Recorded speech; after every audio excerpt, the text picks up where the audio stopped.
I will now open up a new period dedicated to the recognition of the work the work done by Professor Nicholas Robinson as a chair emeritus of the Normandy Chair for Peace. He has been described as the mentor of mentors, a very inspiring personality. And as you know, this excellence, this Normandy Chair for Peace has been based on 3 colleges.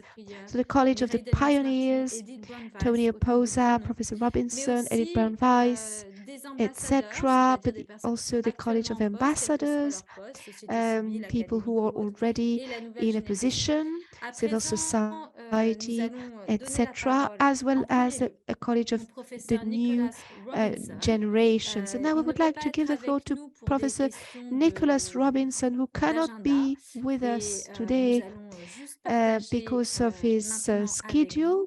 So we will share with you the message that he has prepared for us, because he has just sent us a video. The Professor Robinson has sent us a video. Thank you very much. And he will explain the different moments of research he has organized with the Normandy Chair for Peace. He has regularly organized highlights of scientific diplomacy, very potent highlights, very strong highlights. He has been able to get new ideas to emerge and to inspire new people. So these events were times of, let's say, inspiration, mutual inspiration, and seeds for future events. So I have the great pleasure and honor to give the floor to Professor Nick Robinson, who has recorded a video for your attention. Bonjour.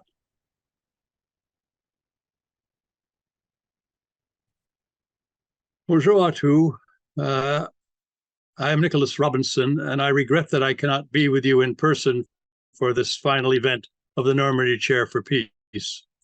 The Normandy Chair for Peace has had an extraordinary period of research, public education, scientific exploration for these past 3 years. It's been a great privilege to have been invited by Tony Oposa, the holder of the chair of the Normandy Chair for Peace, to assist him in this work and to assist the director of the scientific studies, Professor Emily Gaillard.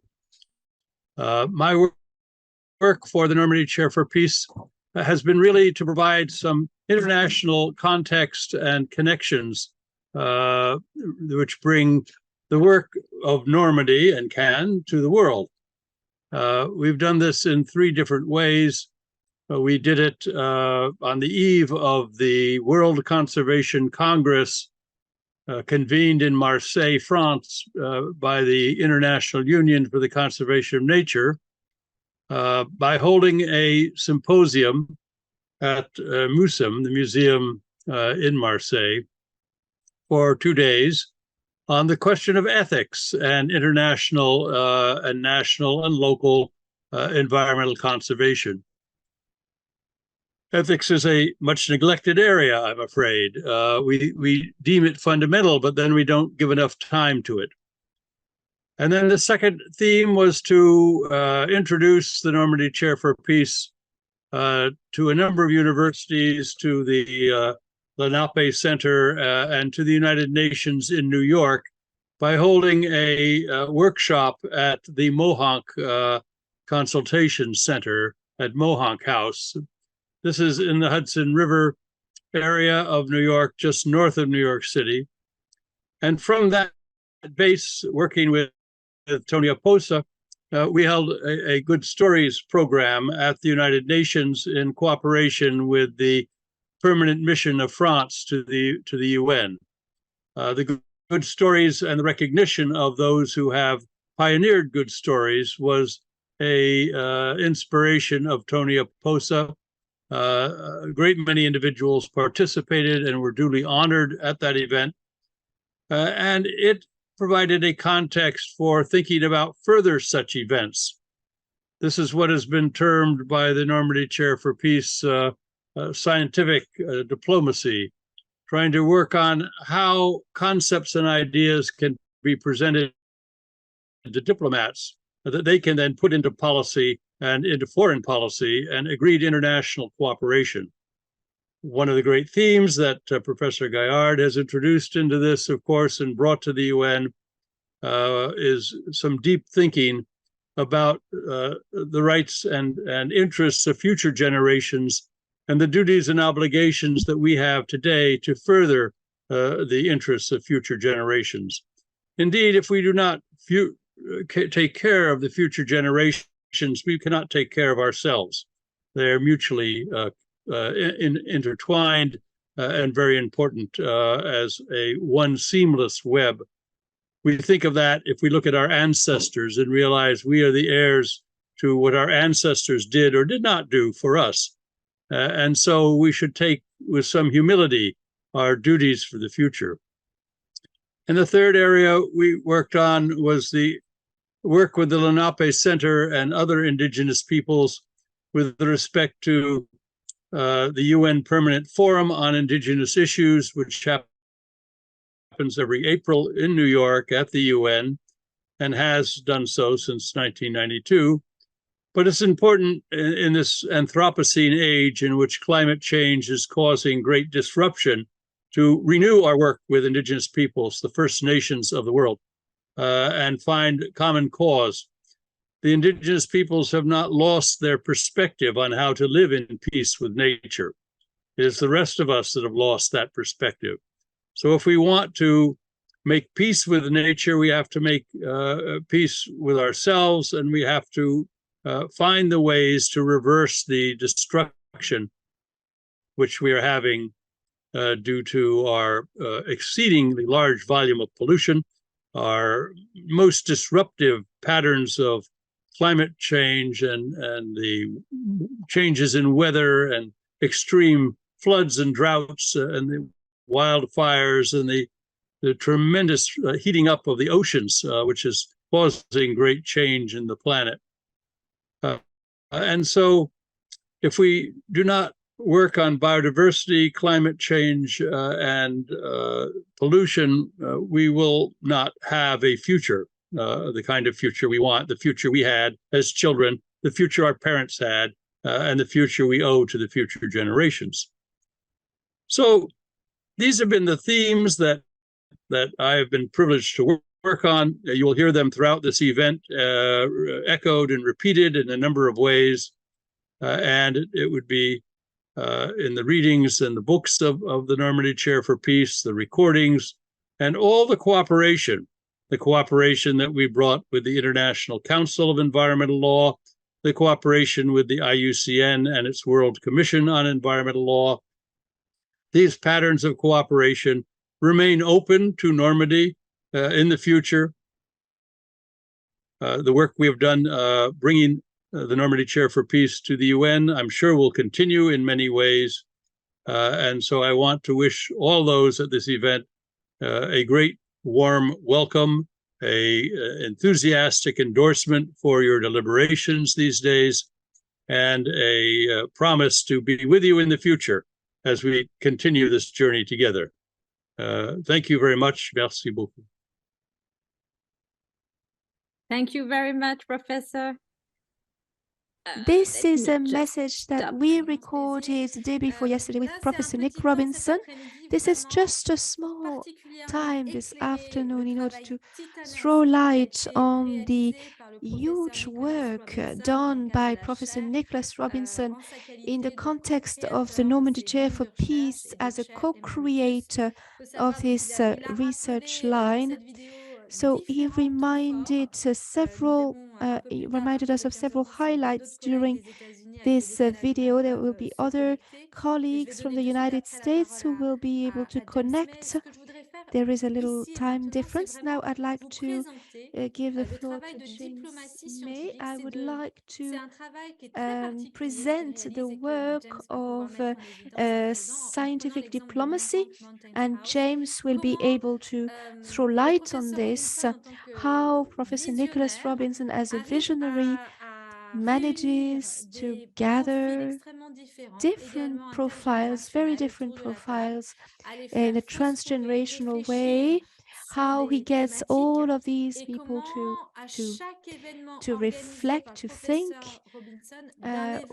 all together, how we can actually organize events, and from these events other initiatives are created that go beyond the scope of the Normandy Chair for Peace. So I would like to thank Erin Daly and James May for their presence, because they were both participants in this highlight, in this very important event at MOHONK House. Maybe we will have more time to present this experience, but without further ado, I would like to ask James May to share his feedback as a teacher, as a lecturer, as a researcher, how this conference, this congress imagined by Professor Nick Robinson was particular, who was present, and what followed from there, what was the impact of this conference. So thank you very much. James, could you please tell us what you think about all of this? Did you access to the translation? Oui, alors bonjour encore. Je suis très content d'être ici. Good afternoon again. I'm very happy to be with you, with everyone. So what we are going to talk about avec Erin Daly is what happened a year ago in MOHONK, which sounds curious and already like it's a mystery, but it was a meeting arranged by Nicholas Robinson. Now, most of you who are watching this probably know Professor Robinson, and those of you who don't just have to realize that he is one of the most famous and influential environmental lawyers who's ever lived. He's influenced countless lives through education, through advocacy, through activism, and through mentorship. He's made a difference to a lot of people, and organizations, including the Normandy Chair for Peace. And Nicholas's vision, among other things, was to bring together people from all walks, from different disciplines, to have a conversation about ways in which you can make peace with the earth. You can't have peace on earth until we have peace with earth, as Tony Oposa reminds us. So he convened a meeting in a famous mountain house in MOHONK, New York.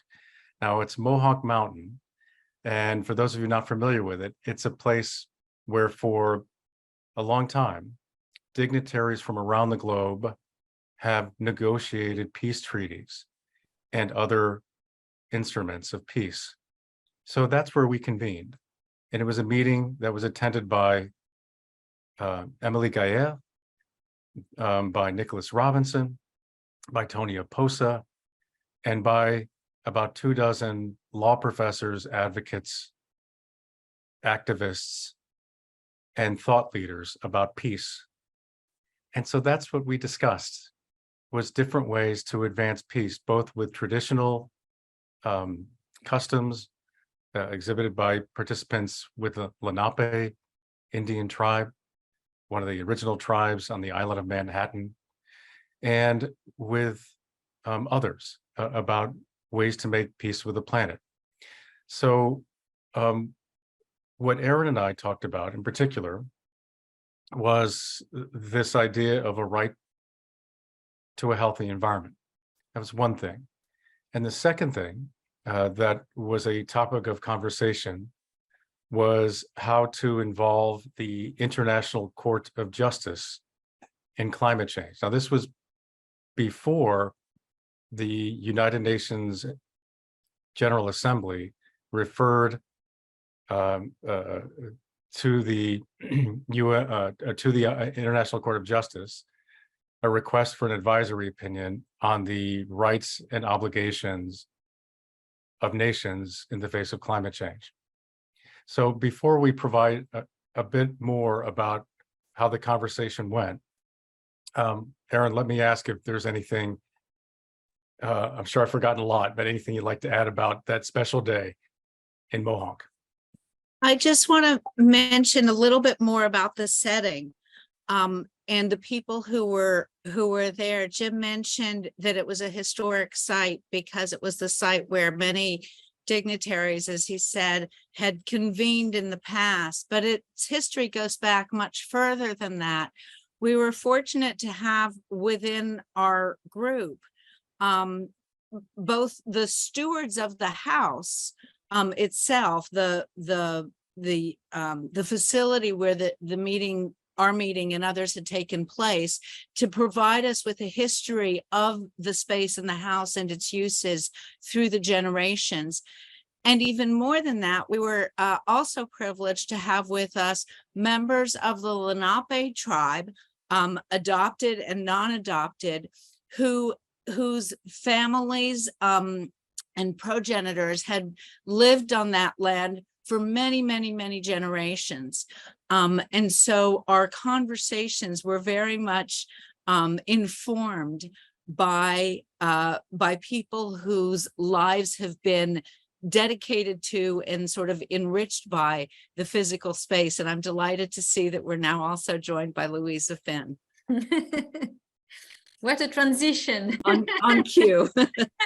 Thank you so much, James and Erin, for sharing your thoughts and experience about MOHONK Mountain House event. So we have now the pleasure and the honor to receive Louisa Finn, who is the owner and the descendant of those who built the place that is now MOHONK Moutains Houses.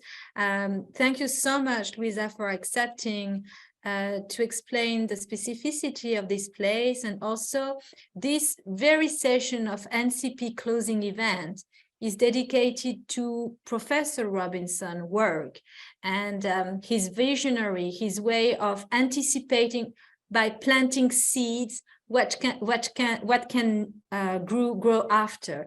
So I thought it was great to give you the floor, and I warmly thank you for being there. I know that my dear colleagues, I asked you to be there very last minute, but I couldn't do better. But you are all amazing, and I warmly thank you to be there. Thank you so much. Lisa, you can turn on your microphone. Okay, hello everyone. Hi, Emily. Thanks for asking.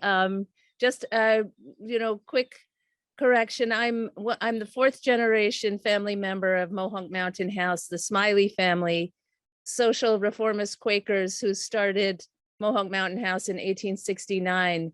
Their vision was, of course, to have a hotel, but it was more so, they were not entrepreneurs. They were really about believing in the Quaker values of simplicity and equality and peace. And so first and foremost, they were humanitarians and educators, and they started conferences way back then to try to find alternatives to war, called the International Arbitration Conferences, that went for 21 years, ending in World War I, unfortunately.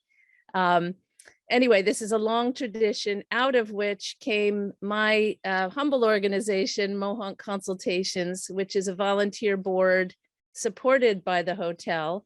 And we do 3 programs a year involving environmental and social themes for the public at MOHONK Mountain House. It was through this alliance that Professor Robinson, Nicholas, he knew our founder, Keith Smiley. And when Nick, I think, was thinking about this incredible meeting of the minds that he created, he thought MOHONK would be the perfect place because of its history and because its present still has this thread of belief and of work going on. He contacted me, I'm the chair of MOHONK Consultations, and asked if we might be involved in at least a sort of a observational way, as he thought MOHONK would be the place to do it. And so it was an incredible opportunity for me and other board members to witness, as I say, this incredible meeting of the minds, scholars and lawyers and Indigenous people all weighing in on the future curriculum of environmental law. It was for me pretty mind-blowing, actually, because I don't come from this line of work. So it was really quite stimulating. And after the 3 days of learning, a cousin on the board and I were able to go down to New York and witness the report at the UN. We have historically had connections to the UN at MOHONK, and so this was a return for us, and it was all stimulated by Nick Robinson's imagination, really, and the way he created this event. Fast forward a year later, and I had been thinking, it really planted so many seeds for me about MOHONK and about the work that was being discussed. And I really wanted to find a way to continue to honor that. So we invited Nick to come last April, so a year later after the conference. He came to a public forum to speak with a Lakota man, Tiokasin Ghost Horse, who is local here. And Nick, we called this public forum the Peace with Nature Forum in honor of the week that Nick had helped to create at MOHONK the year before. And I'm hoping that that title will last, that we can actually continue to honor the initial energy of that by having a program each year. The talk last April, Nick spoke about all of the progress that's happened in the environmental world with the right to a healthy environment, as well as the rights of nature movement. And Tiokasin Ghost Horse spoke a lot about Indigenous perspective and language, and how culture cannot be understood without the understanding of language and how different it is, that we don't have a sense in the Indigenous perspective of rights, that we have really responsibility to the natural world. These two gentlemen were from so very different perspectives, and yet so incredibly respectful of each other, and so somehow synchronized in their worldviews. It was incredibly beautiful evening and afternoon, actually.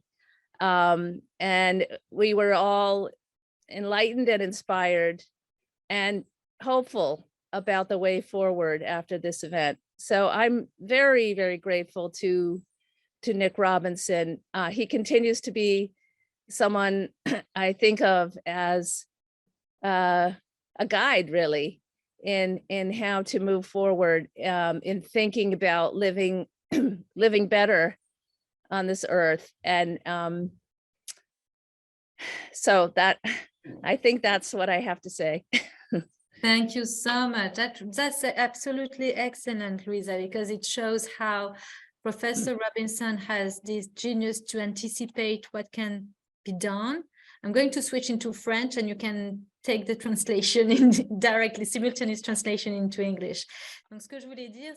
What I wanted to say is that I discovered Professor Robinson in the United States. He is very well known. He is really well known, but in France, in Europe, he is not as well known as in the United States. So I really want to put him in touch with my colleagues in France. That the genius of Nicholas Robinson is that he's able to gather personalities and to inspire them, and very different figures So this seminar took place in April 2022 in MOHONK, and this was a closed workshop in a very specific, very particular place. Thank you very much, Erin, for reminding us of the different layers of history, because Louisa received us, she welcomed us, and there were before other generations, other people who lived there, and it was also an opportunity for us to meet and with Lenape people. So I'm very grateful to both Louisa and Professor Nick Robinson to have made this encounter possible.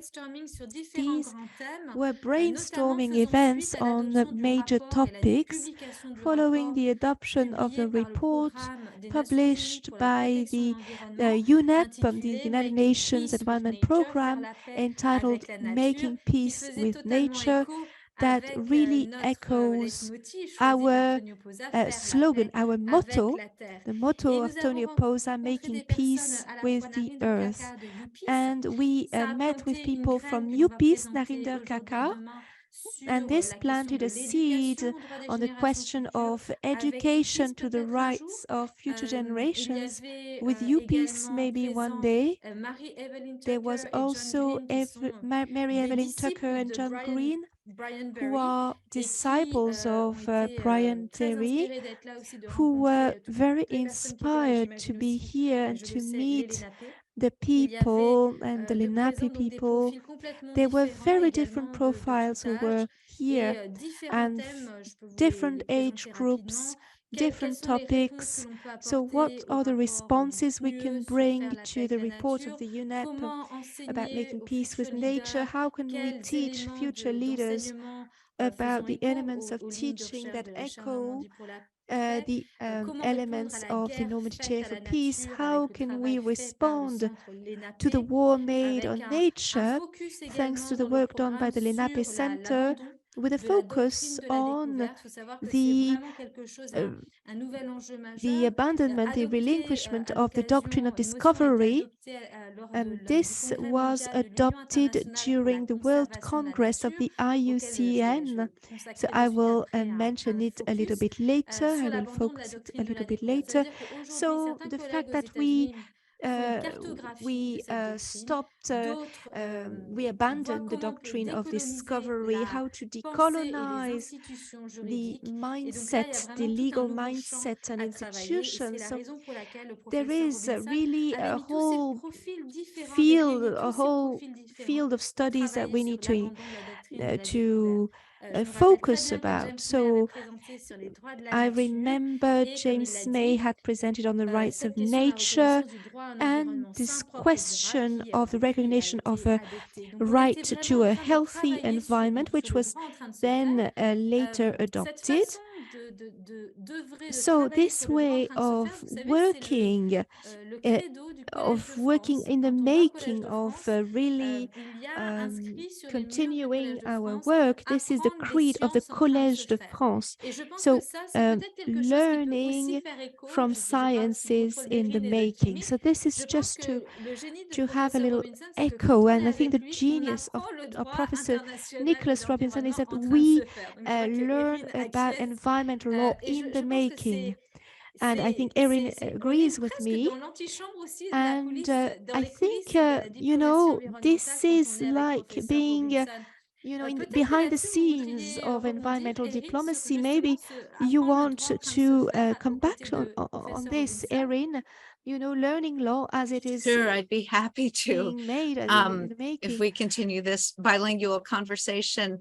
I think that's absolutely right. And I think that one of the things about Nick is that a few things about him. One is that learning law while doing it is very seamless. It's always, both are happening always at the same time with him. And I think that when Jimmy spoke earlier about sort of his impact, I think that his impact exists in ways that we don't even see it.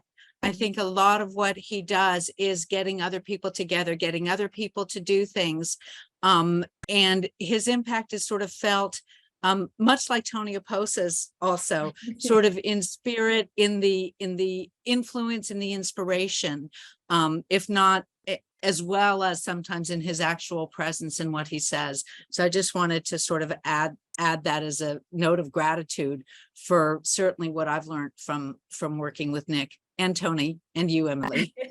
Merci beaucoup. En fait, je pense que, en fait, c'est tout l'objet de la session de cet après-midi. C'est Of vraiment course, this is the d'essayer subject of de the session partager this donc ce afternoon. bilan It de la is to chaire. try to Maintenant, share ce temps spécifique au professeur the Robinson pour des with questions this d'agenda, il peut pas être assessment là, of mais the Normandy Chair for à Peace. nous This d'expliquer time with effectivement Nicholas Robinson, cet we esprit have to lumineux explain qu'il est this et bright comment il réunit les spirit gens. that he Et is, aussi, this je pense que very quelque chose qui inspiring aussi spirit that la he marque du has. professeur Robinson So au-delà how de he l'inspiration, c'est sa inspires générosité. people, how Sa generous générosité de he partage de is as well, connaissances, how sa he shares his générosité de knowledge, temps how he pour shares his coacher, pour time. He imaginer, has pour toujours a lot of nous time to, pousser à nous he dépasser, uses mais his sans time que to ce coach soit people. He wants to boost us. He wants un to dur labeur, c'est par get plaisir. us to go beyond Et our il limits, arrive à but anticiper it's not quelles seraient even les personnes painful or qui anything. s'entendraient bien And avec quelles he personnes. really Il a also cette vision. En has fait, this comme vision dit of Tony who would Oposa, work qui est best aussi with très inspirant, who. So Tony il Oposa is dit also a de very professeur inspiring Robinson que c'est le character. gourou We say that Professor pour moi, Nick il fait tout Robinson is the simplement de la guru of magie gurus en nous inspirant. and Et is je tenais maybe vraiment à le playing with remercier. Et donc, magic ça a été vraiment un temps and magique, inspiring us un so temps much. suspendu, un temps This was a magical c'était aussi moment. hors du temps. On était This plongé dans une was nature qui est a absolument time which magnifique. was out of time. We Vraiment were là, on se sent en immersed harmonie in a aussi avec la nature beautiful dans le sens où nature. We il y a felt ces grands in rochers, il y a harmony with cette eau qui est là, nature. il y a une There are atmosphère all très these big particulière. rocks, Et all merci this beaucoup, water Louisa, de flowing, nous this avoir very reçus. specific Et merci parce que vous avez dit aussi que feeling ça vous a about the inspiré place. Thank you very de much. dialogue, de paix This avec la nature. inspired a lot Et of quelque discussions part, humblement, of peace cette with première nature. réunion de la chaire And very Normandie pour la humbly, paix chez this vous first meeting aura of the initié Normandy Chair peut-être for ce nouveau Peace cycle et on vous souhaite in your du home fond du cœur initiated de this continuer, de cycle, and we really perpétuer hope cette paix that avec la you will be nature. Peut-être able qu'il y to aura d'autres continue projets making qui peace with se nature. viendront Maybe there à will be l'avenir, qui other sait, projects avec that will d'autres come personnes in qui the étaient future présentes. with Est-ce que Louisa, other vous voulez people rajouter who quelque were chose? present. Louisa, do you want to say something else? Yeah, so my French is not perfect, but I got what you're saying. And I have one more thing, which is that just in hearing everybody and thinking about it, you know, the absolute equanimity with which Nicholas has treated everybody I see him with, including myself, people who, you know, you think, oh, I'm with an extremely educated person and a lot of very educated people, and maybe I don't have that education. No matter, he treats everybody with the same dignity and respect. And I think it's this very wide vision that everybody is needed, that I think is so inspiring, and that we could do that. We could all do that. And that will make real change in the world. That I have witnessed, and you know, no problem getting involved with the planning of any event. He is just completely respectful of people, and this is very this is something for all of us to learn from. So I think that's what I'd like to say about him. Thank you so much. Thank you, Emily. You want me to stay on, or can I? Yeah, sure. Oh, okay. I don't know the program, but no, go ahead. If you want to add something, go ahead. No, that's it. Okay. So thank you so much. I'm very pleased to have this short moment about MOHONK Moutains House. Now we're going to move on in the program and to make another focus in a major event that Professor Robinson organized in Marseille. Sorry, I'm going to switch into French. Je vais donc à présent passer à un autre moment de présentation qui est sur So this un new temps fort qui highlight s'est is déroulé about à a Marseille. Marseille À conference. Marseille s'est tenu So le in the congrès city of mondial Marseille, we de had the l'Union World internationale Conference pour of la the conservation de la nature. UECN, Et the donc, c'est World une réunion Nature absolument Conservation majeure qui Conference. permet de That was a réunir major event des in order scientifiques, des to membres de la gather société civile. scientists, members of Depuis the ce civil congrès society. à Marseille, grâce à Since une that motion qui a convention, été adoptée à in Marseille after the Hawaii Convention adopted in 16, we can also gather, invite indigenous people. And in fact, during our next meeting, we'll have specific academies dedicated to territories will be invited. And this is an arena which is completely different from others, of a world importance and of excellence, of course. So this is the UECN, so Nature Conservation International Conference. And together with our key partners, so ISA, the International Council for the Environmental Rights, as well as the World Commission for the Environmental Rights, so UECN and other academies, and we have a juridical, let's say, group. So Professor Prieur and myself, well, in that Commission of International Law, International Law on the Environment, we have an incredible dynamic of Christina Voigt, who was one of our major partners during those 4 last years, together with Antonio Benjamin. So Christina Voigt, to introduce her, she is Professor International Law on the Environment at the Oslo University, and she is absolutely outstanding. I would like to thank her so much. She will have with us her tomorrow. And Antonio is a judge at the Supreme Court in Brazil, and he has created a group which is called the Judiciary Global Group, which is the Global Judicial Institute, and with other colleagues, he's gathering judges, and this is one of the conditions. So not only for the Supreme Court, and also to have magistrates, because they're actually representing the law, to be trained and share their knowledge, and also be a reflection, common reflection on environmental law. So I think we have, several other kind of diplomacies which are scientific ones for magistrates, by magistrates, and this UECN Commission is also gathering that global institution. So UECN inside several parts, the Commission for International Rights and the Environment, and inside it one of these parts, the judicial institution.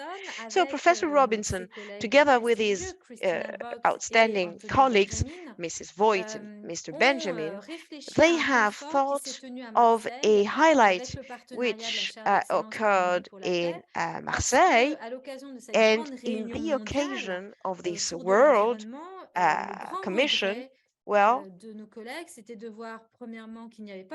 first, there was not so much place dedicated to law, and there were proposals done in order to have a very specific symposium, and inside this space we also needed human sciences.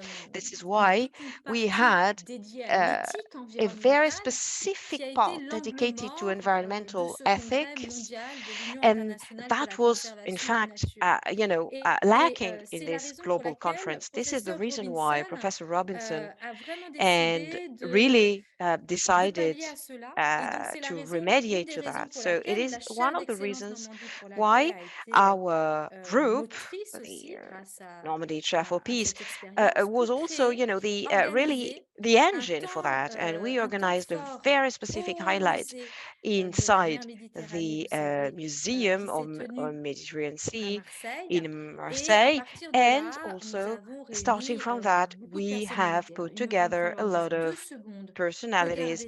And if you have a look at the website, well, you will have access to that conference. Videos are online already, so you can, of course, watch them. And this is the closure event.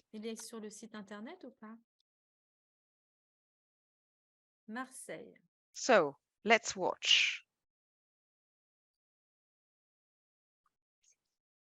Qu'est-ce que c'est que ça?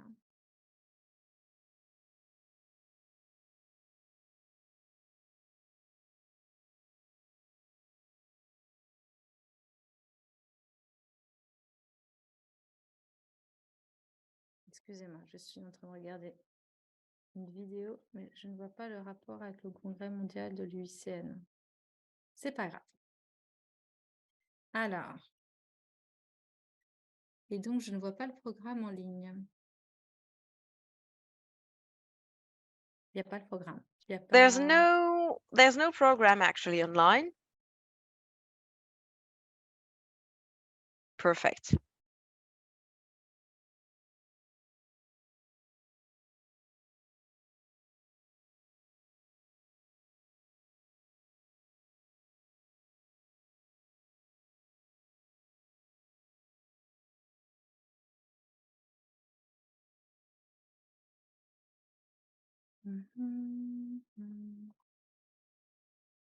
Bon. Alors, qu'est-ce qu'on fait? On fait une pause et on revient après? Take a break now pause. so that we come back later on. Alors, ce que je vais faire, c'est que je vais faire une pause de 10 minutes. 10 minutes break if you agree, because our website is not updated. Je reviens dans 10 minutes. I'll be back in 10 minutes. Thank you.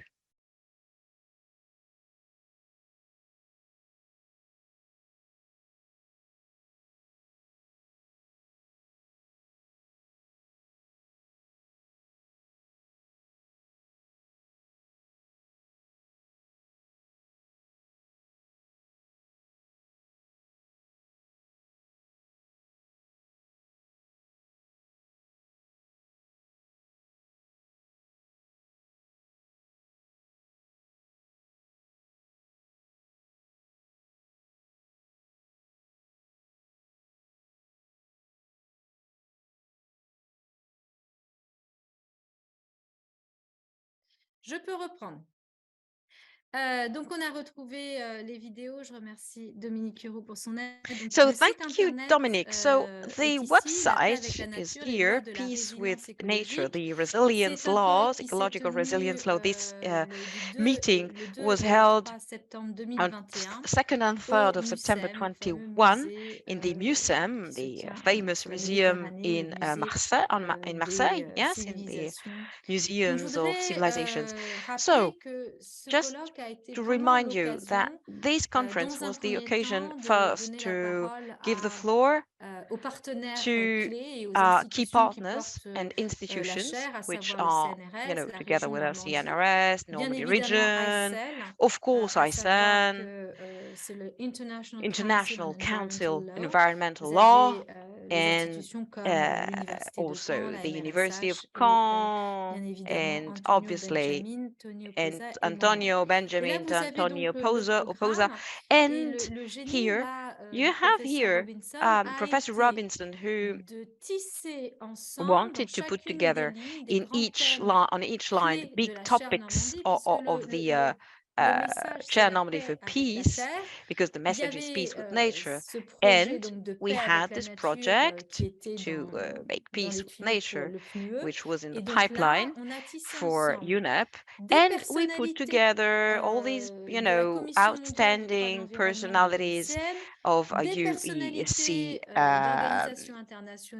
IUCN, but also of UNEP, United Nations, and members, researchers and leaders, essentially of Excellence, the Excellence Chair for Normandy, for Peace. So we had sessions which were so rich and also accessible and connected to the ethics and ecological law. You remember yesterday we talked with Christophe Bourriot and Jürgen Sondler. They are publishing a book, a publication in 3 languages, English, Spanish, and French. And together with our colleagues, we also had members of the French Committee of IUCN, but also Catherine Reinson, which is a member of experts and experts in ethics of IUCN, and also people who, you know, dealt with these time difference topics. Right. We also had other topics like IA, give to nature its autonomy and intendance, just because, we our role is, wandering in the UN to use properly IA. Um, so IA for good. This is the so-called expression, and also specific sessions here inside our topics with the Professor Michel Prieur, and also all the works and publications done. Right. We also have here tomorrow other topics here. I really advise you to be with us tomorrow, because we'll be dealing with incredible topics like the future generation rights, and also what will be implemented, which is International Court of Justice, which is, involved in that consultation. So we had students, we also had Aline Ware, strategic responsible of that consultation process. So tomorrow, Aline Ware will, exactly propose what she has been working on, and all our webinars and so on with the Vanuatu mission. So I think it is really extremely important. So transitional justice as well. And yesterday morning, we had a specific panel dedicated to transitional justice and indigenous people, and the Chaire Normandy for Peace has published in Spanish and French these abstracts from the webinar. We also had a panel on forest sanctuaries, and we had two representatives of indigenous people, Abilona Osulio, protector of the Benin environment. So actually one child is protecting one tree.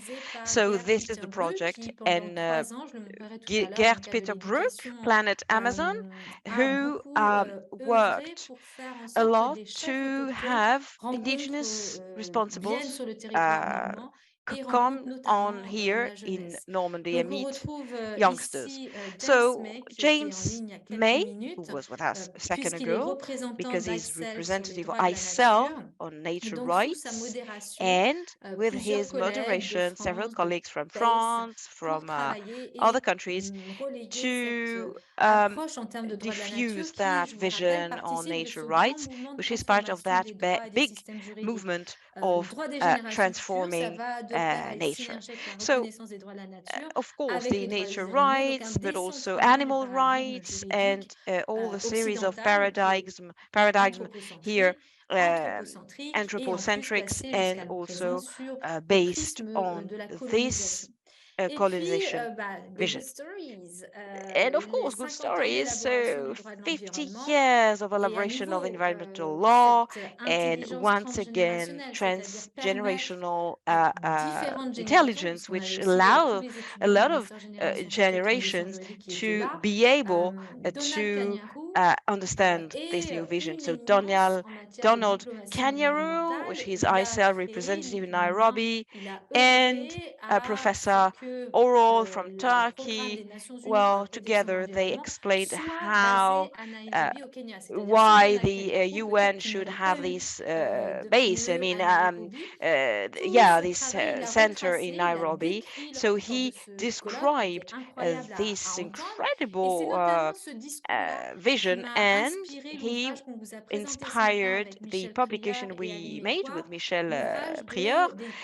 This is the behind the scenes diplomacy, juridical, environmental law, because this is exactly Daniel Kanyaro presentation, who made us understand that if these people are not interviewed while living, well, it's completely useless. So we need to give it to future generations.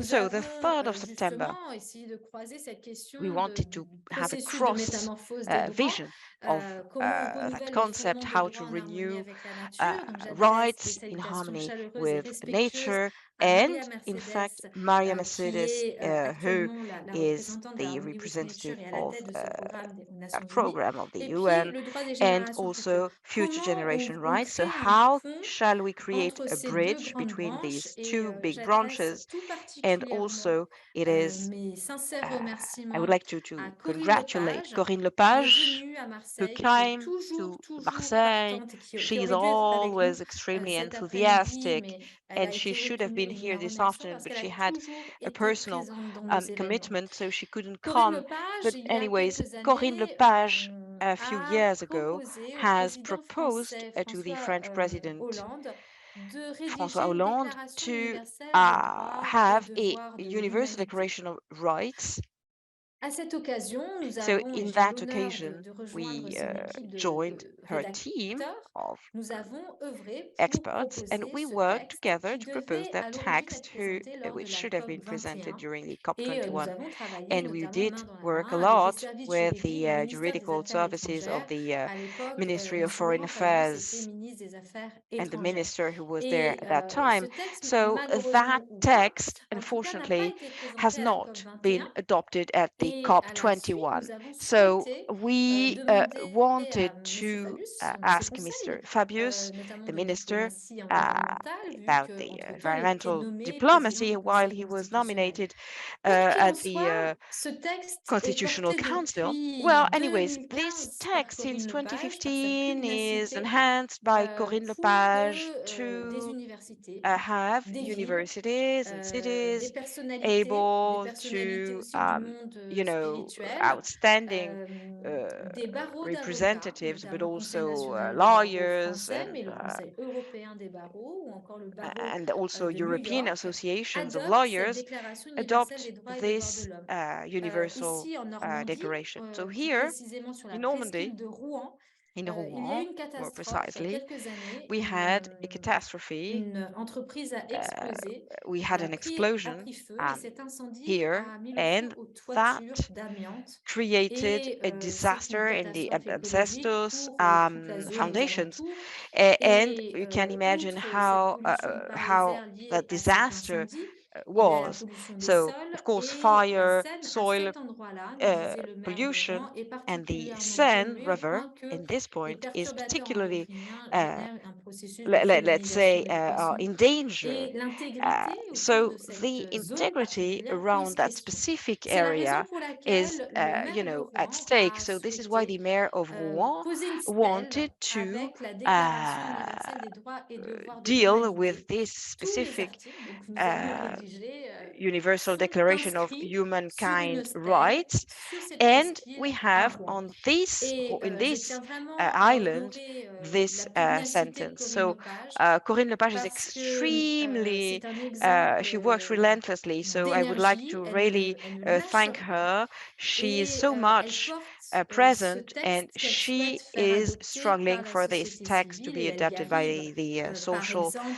civil un society, CGLU and qui est un also groupement de quasiment la CGLA, totalité des and villes de you France. know, Je crois all que the les cities noms, of les chiffres, c'est en termes France de to milliards, 5 milliards be able. d'habitants We have 5 billion représentés. inhabitants, Le so conseil d'administration at a the adopté ces different déclarations boards universelles des droits et to devoirs de l'humanité. adopt Alors, that le text. contexte est So assez particulier, j'y the reviendrai demain, context is il va y very avoir en specific, septembre de l'année and prochaine un in sommet September international des Nations next Unies, year we un have a sommet summit, international de l'avenir. international Et summit, actuellement, on le and sait, les missions permanentes we know des that Nations Unies permanent travaillent missions of UN à of the l'adoption d'un UN are pacte des working générations futures. to adopt Pacte a des very droits des specific générations futures ou pact, or déclaration des let's droits des say générations futures ou declaration déclaration of pour les future générations futures. generation Le for titre exact future n'est pas encore generation, arrêté, and the mais precise title clairement, is not j'ose yet espérer que l'histoire obtained. retiendra que cette Anyways, déclaration universelle des droits et devoirs de l'humanité, this declaration, impulsée par Corinne Lepage, en with the est une impulsion of préfiguration. Corinne Lepage, Elle-même inscrite dans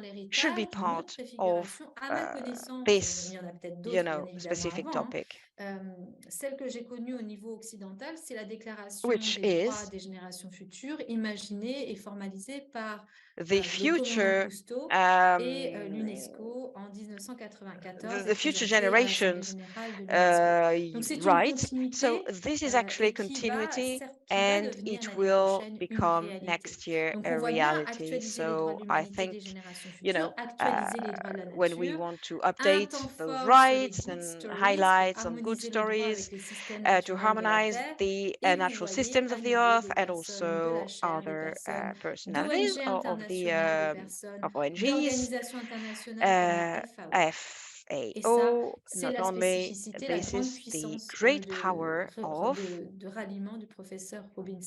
Professor Robinson. Nous avons l'idée d'un pacte mondial pour l'environnement. And then we have a world right, or let's say world pact or proposal, which was very well followed. And then one panel on artificial intelligence. We have actually it's a double version or vision. And finally, a lot of questions about how to answer those existential crises. And I try to deal with these rights to anticipate the future, to be able to define the risks. If you do not anticipate those risks, well, of course, you have disasters, and if you have a disaster, it means there's no resilience, there's no past. So what is happening in Fukushima, you will remember the 23rd of August. So the Japanese government decided to have contaminated waters because there's no technical solution to treat that disaster, which means that a nuclear power plant needs to be always cooled. I mean, the cooling process is done with water. So you actually try to recuperate these contaminated or waste waters. So the Japanese government were just, building a lot of containers and continuing building containers. And this is really extremely worrying. And is that a temporary solution or not? We'll still, be wondering on that. So if we adopt a vision of nature through a vision from good ideas, which mean the cycle of life, cycle of nature, what about the oceans? And what about the water inside the oceans, and also the contamination that, of course, can be diffused everywhere, humans or non-humans, obviously. So the contamination is connected with the right of disaster. As I said, we mustn't be late when we talk about that. So during this conference, we built connections with the Normandy Chair for Peace, and also I would like to thank Judge Michael Wilson, who talked about his work at the Commission on climatic crisis. That was a very interesting speech, very much technical. He's a judge in Hawaii at the Supreme Court, and probably, now he's facing very, very difficult times. And here, this panel was intergenerational. So we had a judge of a great experience. We had a mentor, Professor Oettinger, and I would like to thank him once again, because he was there when we created our Chair Normandy for Peace, and he was extremely present. Christopher Soudal as well. He was at that time working on this question of the discovery vision. So he was a student in the university, and he dedicated one specific chapter to that. He worked to, try to abandon this discovery mission. So anyways, this presentation has been done with David Foreman, and it's one of the great highlights. historically of this World Conference of UECN. And then we concluded with Antonio Benjamin, Patricia Moppe, Andy Rain, Antonio Oposa, and Smita Narola. So in Brasilia, he's a judge, international judge, and he's been working at the UN. And Patricia is the General Secretary for Biodiversity. Andy Rain, who is member of the legal services of the UN for the protection of the environment. And he's also extremely inspired and always sharing a lot of time with Professor Robinson. So thank you for all these exchanges, your availability for the Normandy Chair for Peace, and Tony Oposa, as I said, and Smitla Narola. Great. At the end, we needed to go to the World Conference of the International Union for the Preservation of Nature. So it was the pre-conference for the preservation of nature, which was held in another place, and we went there to of course discuss. Maybe we'll wait Victor Tafu's connection. We'll make a break, 10 minutes break, and then I'll be back with a few images of the World Congress of the UCEM. I will be talking about education to environment, and see you in 10 minutes. Thank you.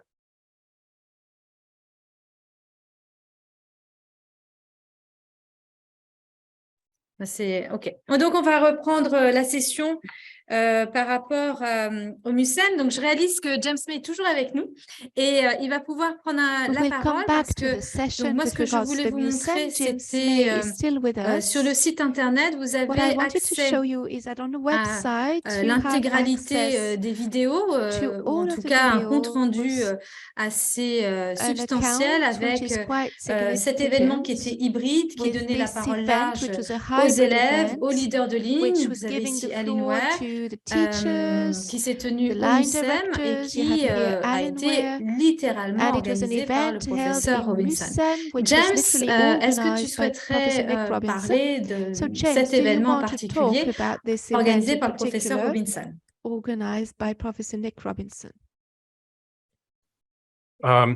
Oui, bonjour encore.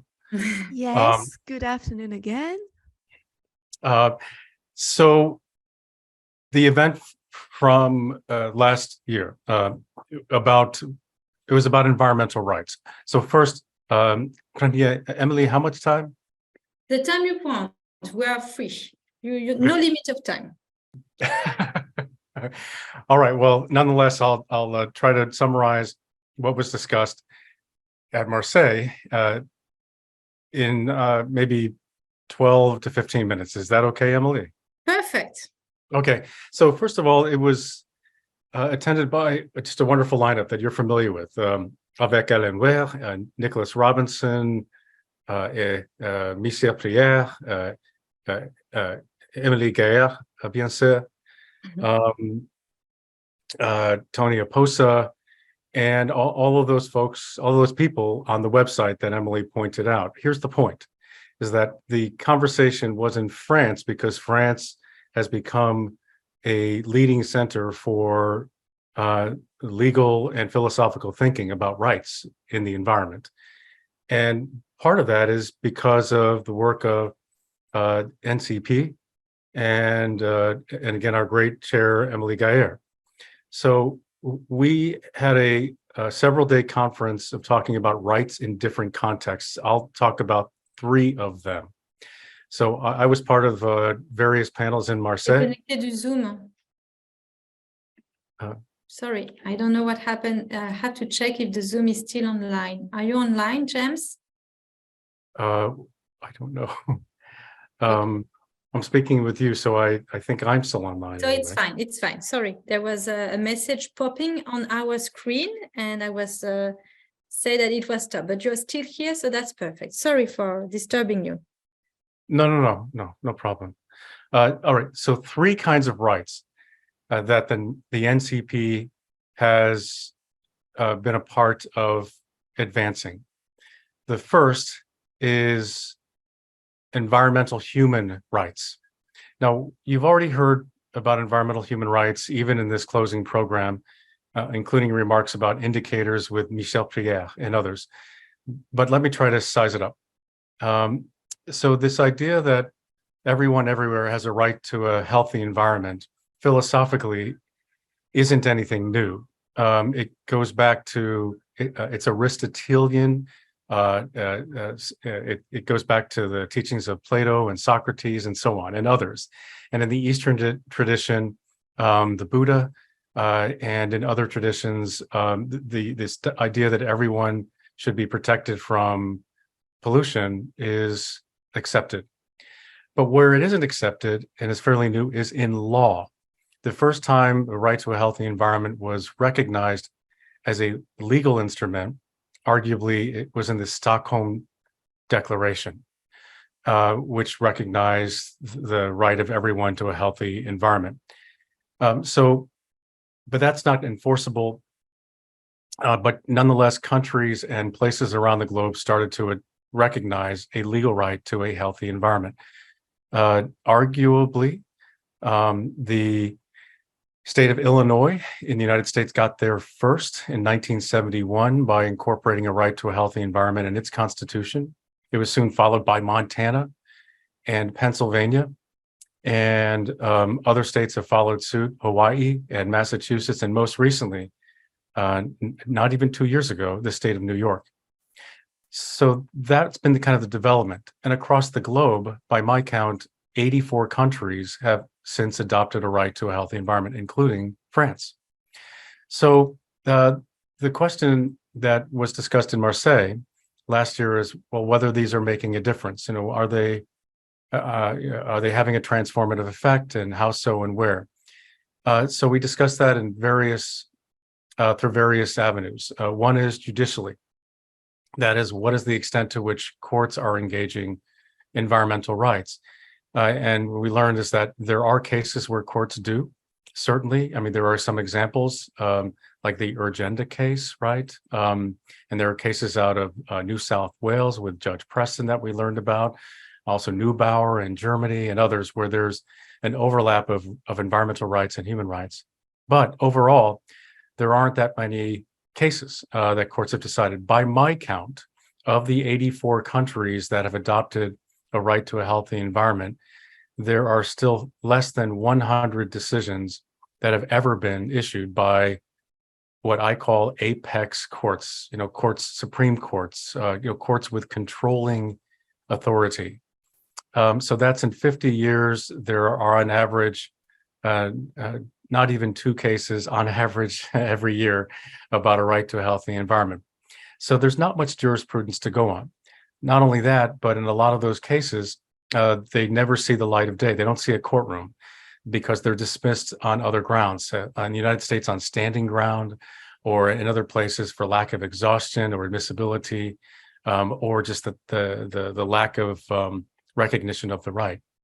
And in those places where the right is engaged by courts, at least by my count, litigants only win about 20% of the time, meaning that there's an environmental outcome that's positive 20% of the time. So the question is what to make of all that? Well, it's hard to make generalizations, but we try where we can. And one is that there are more cases that have been litigated and brought recently. So there are, as we go from the year 2015 to 2023, we see a dramatic increase in the number of rights-based cases when it comes to the environment.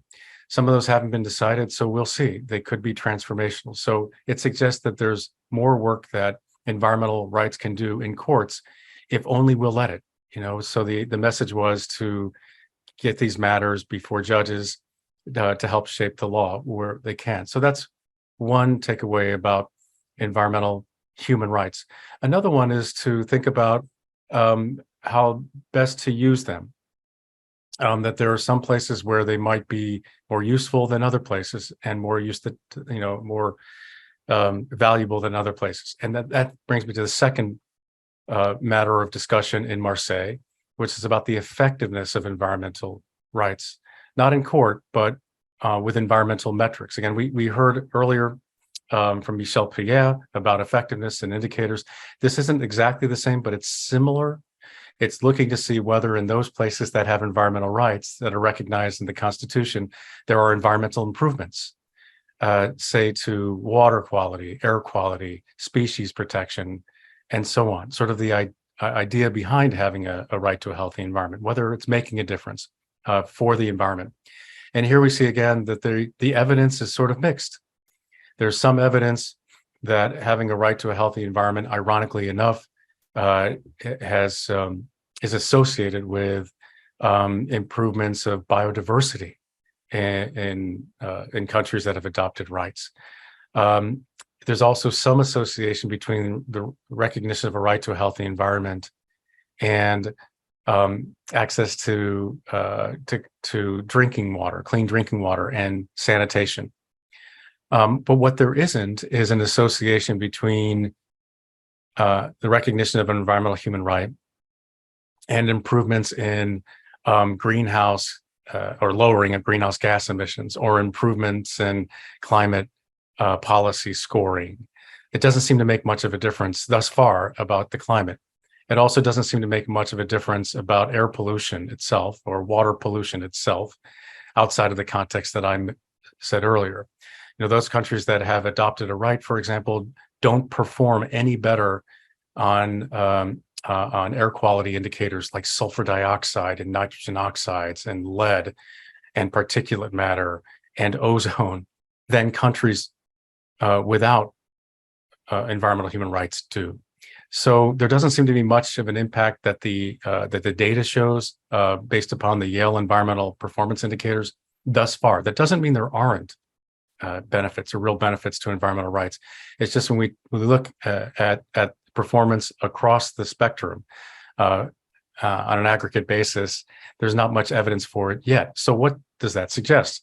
Well, what that suggests is two things. First, that there is there's a need for more study and assessment about the effects of environmental rights. There are some reports, including by the United Nations, that report that having an environmental right that's in a constitution contributes to improvements in climate performance, in pollution performance, and in enforcement.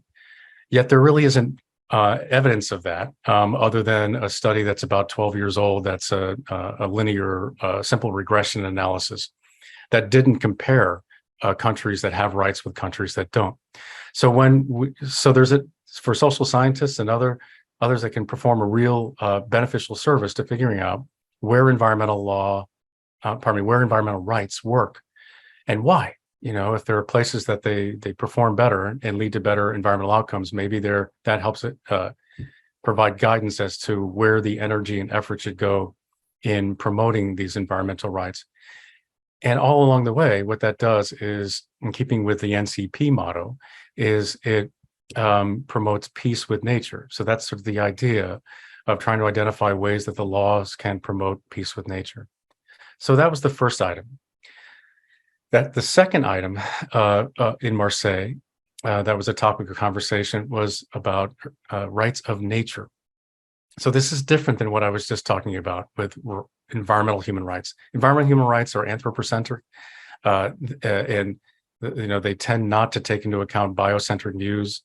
So rights of nature are different. That focuses on nature as a subjective thing, as a subjective being, and personifies nature and asks what kinds of rights and responsibilities nature has.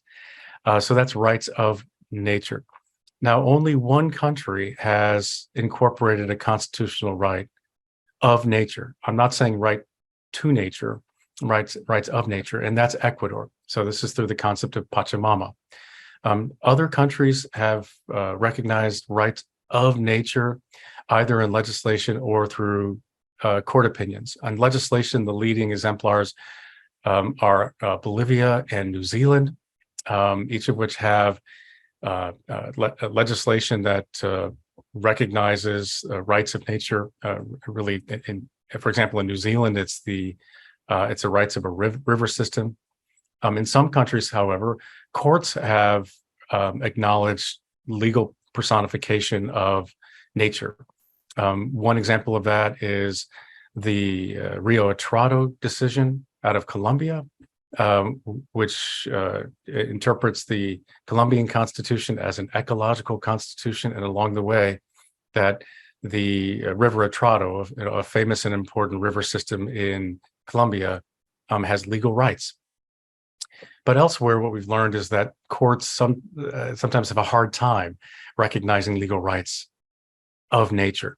The Indian Supreme Court is an example where it overturned lower court decisions recognizing legal rights for the Ganges River and for glaciers and for other natural systems. Why?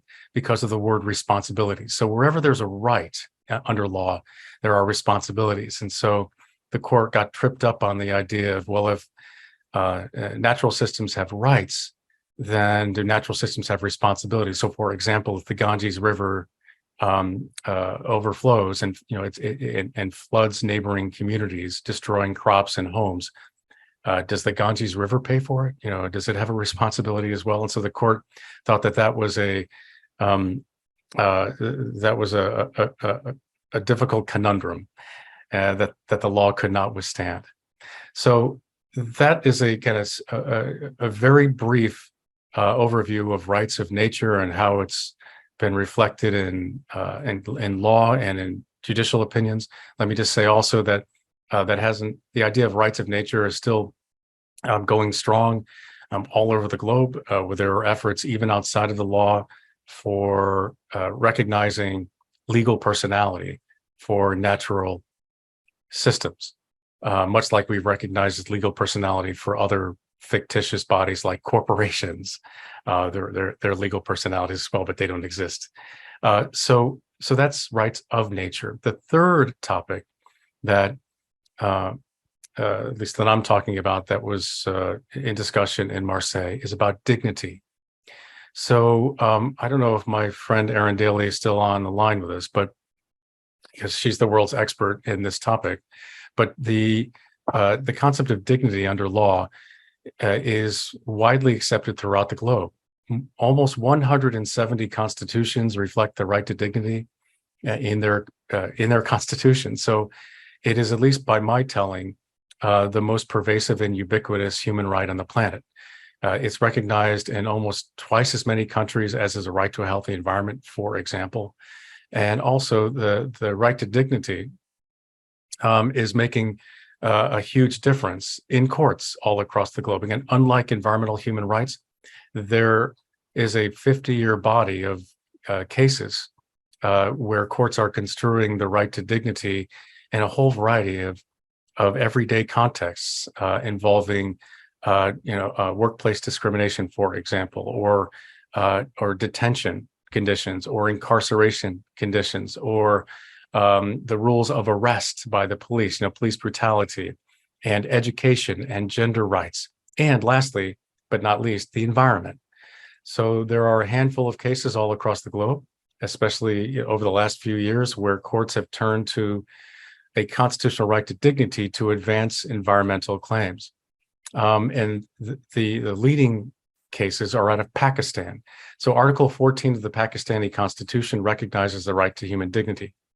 The Pakistani Constitution doesn't have a right to a healthy environment.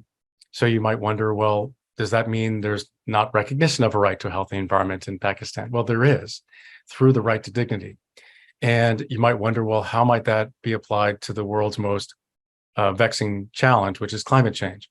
And what we see is courts in Pakistan, in particular the Lahore High Court, has turned to Article 14 of the Pakistani Constitution in requiring the government to do a better job with climate policies, in requiring the establishment of a standing committee and that has to make reports and work together with the government to achieve greenhouse gas emission reduction goals.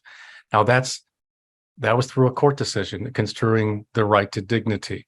And there are other decisions that have recognized the right to a healthy environment, but not through an express provision, but through a right to dignity. There are cases, and for example, in Nepal, and a case out of Kathmandu, cases in India, cases in other places around the globe, Nigeria, for example, the famous Bemry case, where a court found that Shell's that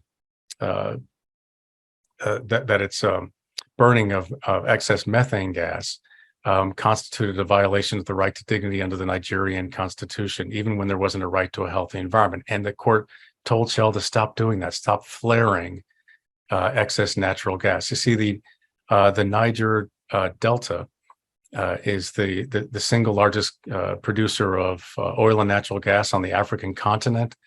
And about 40%, almost half of all methane that's produced in Africa on the African continent is simply burned off into the environment. And that has adverse effects on human health and on crops and on cattle. And so the court ordered Shell to stop doing that. Now, Shell didn't. Shell still did it because the judge was transferred and the files were lost.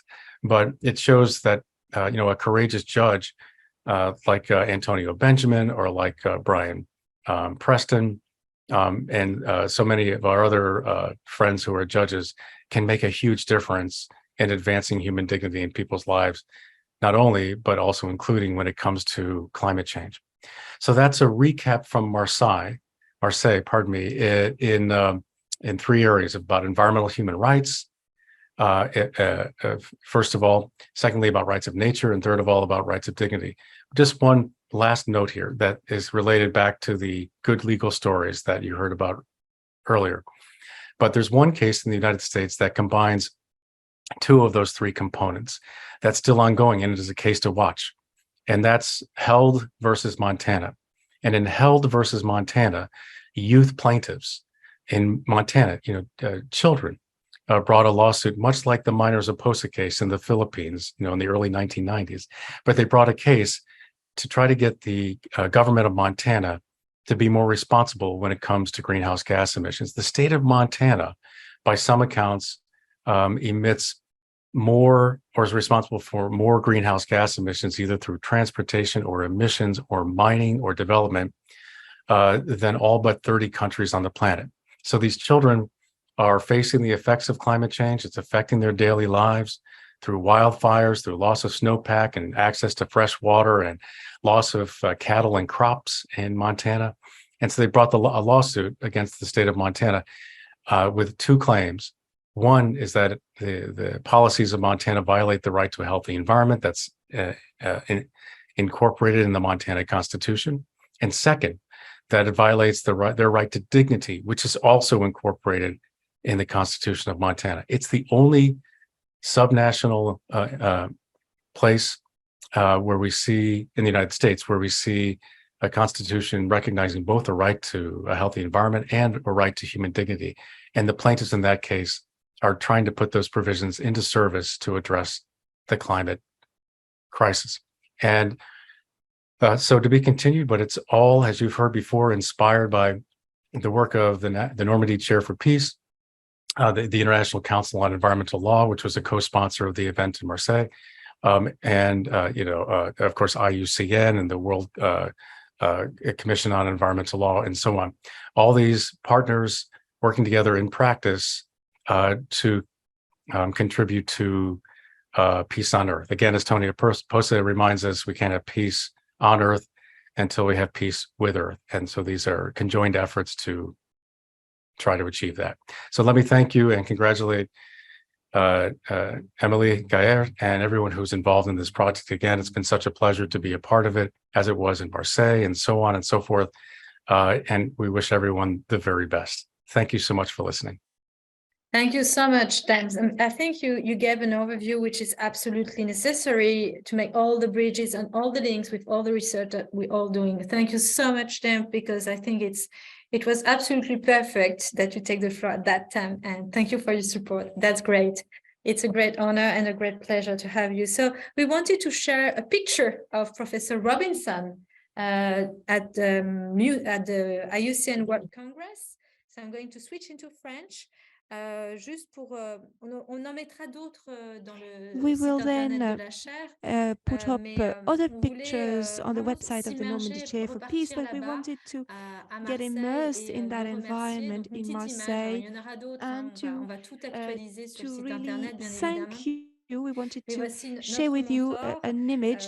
This is l'inspirateur our de beaucoup mentor. de This lignes de is recherche et the de mise en person who relation pour cette chaire inspired d'excellence Normandie many pour of la paix. our Donc, à research Marseille, lines. après le congrès So in du MUCEM, Marseille, s'est tenu le after congrès the mondial de l'UICN Congress, the avec World toutes ces Congress of discussions. the Et MUCEM, we had a World nous Congress avions plusieurs, of the ce qui s'appelle un peu des side IUCN events, with plusieurs many sessions discussions because there où were il a many été question different de side travailler events, sur, comme l'a dit different très bien Jem, sessions sur les droits de la where nature. we Pour ma part, j'ai talked eu l'honneur de about présenter working sur on the les droits rights des of générations futures nature. sous la présidence de I was Antonio charged Benjamin, of juge à la Cour working suprême on the du rights of future Brésil, avec Antonio generations Benjamin, avec with des Antonio étudiants également, Benjamin parce and que la judges of the Supreme Court particularité of de ce Brazil and colloque, ça a été aussi students, d'emmener because the toute une specificity promotion of that d'étudiants, conference was to bring d'étudiants a à whole Marseille. class of Et donc, students on va to vous présenter Marseille. une vidéo And so qui a now we will été present a préparée par video Guillaume Maman, that was qui prepared va by se Guillaume présenter, Maman, who will diplomate, introduce himself. He's a diplomat